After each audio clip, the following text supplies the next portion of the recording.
પતંગ બજારમાં તો ભીડ જોવા મળે જ છે અને આ ભીડનો ફાયદો કેટલાક ગઠિયા ઉઠાવે છે અને ચોરી અને લૂંટની ઘટના પણ આ જ સમયમાં બનતી હોય છે। સુરતમાં ચોરી અને લૂંટની ઘટના અટકાવવા પોલીસનું વિશેષ આયોજન। મુખ્ય પતંગ બજાર ડબગરવાડમાં ડ્રોન દ્વારા પોલીસની બાજ નજર છે।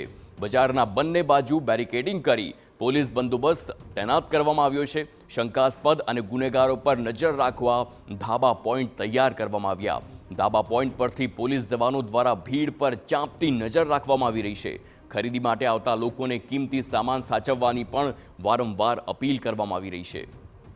ઉલ્લેખનીય છે, ઉત્તરાયણના તહેવારને માત્ર 3 દિવસનો સમય બાકી છે, ત્યારે સુરતના પ્રખ્યાત પતંગ બજાર ડબગરવાડ ચોરી અને લૂંટની ઘટના અટકાવવા પોલીસ દ્વારા વિશેષ આયોજન કરવામાં આવ્યું।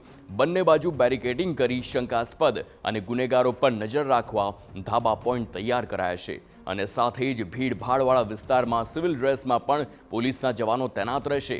તે ઉપરાંત પોલીસની શી ટીમ દ્વારા સતત પેટ્રોલિંગ કરવામાં આવશે।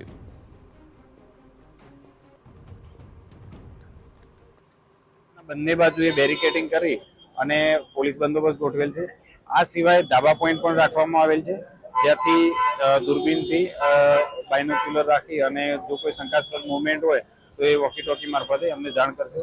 આ સિવાય ડિસ્ટાફના ખાનગી કપડામાં અલગ અલગ વેશમાં અંદર પેટ્રોલિંગ કરશે અને કોઈ પણ શંકાસ્પદ વ્યક્તિ જણાશે તો પૂછપરછ કરી અને આગળની કાર્યવાહી કરવામાં આવશે।